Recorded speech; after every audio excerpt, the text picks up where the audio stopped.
Hey, what's up guys, welcome back to our YouTube channel and welcome to this video. So in this video guys, we're going to continue working with our file image upload. So in the previous video, we have laid out this logic here, which is we're checking if the user has submitted a cover image or uploaded an image, and then we're getting the file name and extension here. And also we're getting the file name from the actual image that has been uploaded. And now let's continue adding to this logic. So we have here the file name, and then the next step is to get the extension. Okay, so in order for us to do that, we need to add a new variable extension, and then by using the request object, we're going to use the file method, and then cover image, and we're going to get the original client extension. Okay, and next is we need to define a file name that we're going to store into our database. So file name to store, that will be path, and then alright, first we need file name to store equals the file name that we got from the actual file, and then we're going to concatenate with an underscore, and then time, and then another concatenation with the extension. So this will be extension. We're doing this because we're just trying to avoid if, say for example, the user uploads a file or an image with the same file name. So in order for us to solve that is we get the file name, and then we're adding underscore, and then we're adding the time. So it won't be a problem for us if the user will upload files or image that has the same name. And the last part of that is we need to actually upload the image. So that will be upload image. We need to get the path, and then request, and then file again, cover image, and we need to store this. Store as we're going to store this on our public folder. So public, and then cover images. We need to create this directory, and then the new file name will be file name to store. And now whenever the user upload a file, so let's try to see database resources, and then we have here the storage, and then app, and then we have this public folder. So it will create the cover underscore images directory here, but the problem is this public directory is not accessible when you try to open up this directory in our browser. So we need to make sure that all the changes that we are making here is reflected to the public folder here, because this is accessible to the web browser.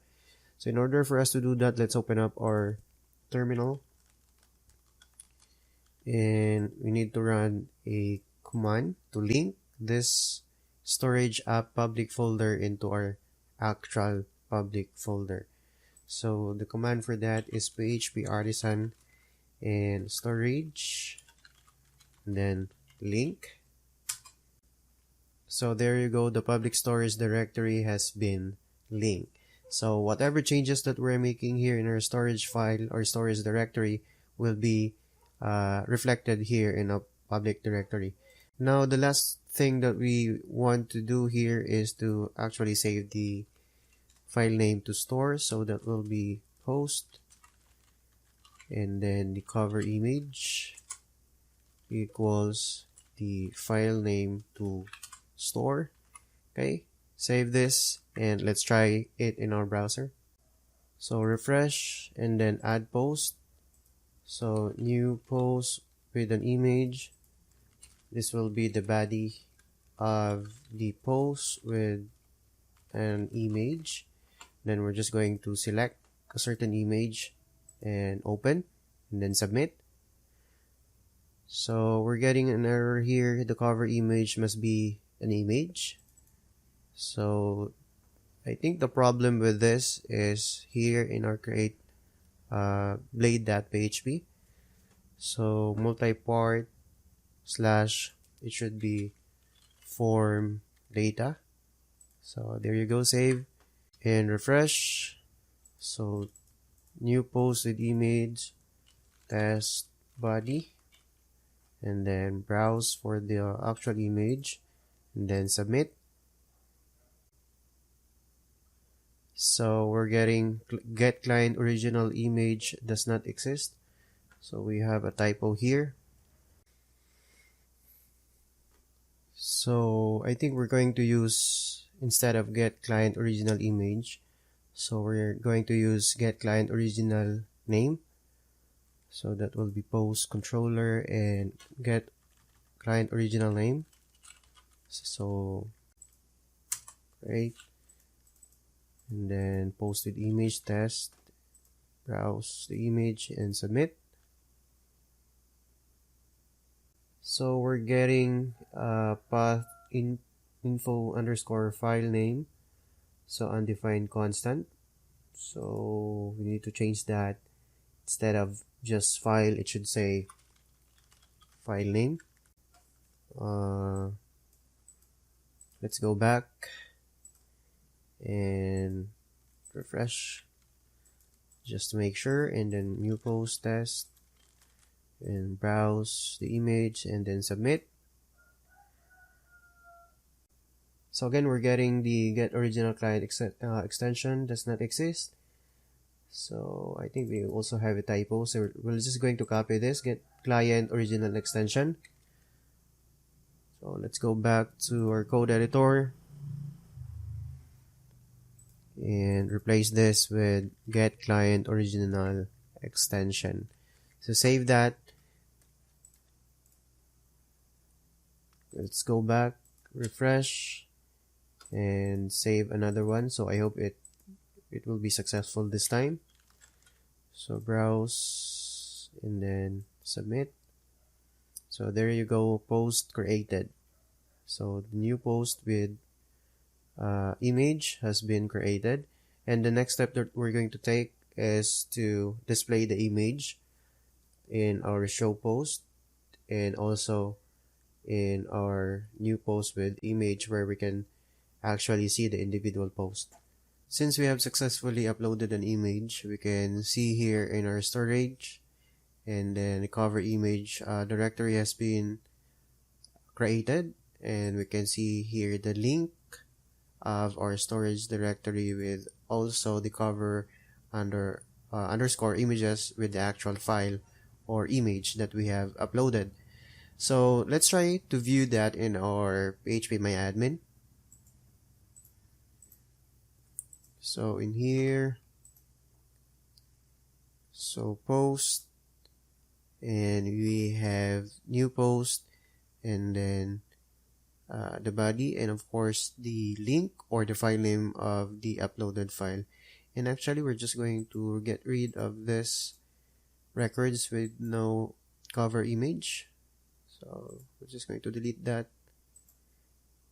and let us now try to display the images coming from the database into our show and index blade.php.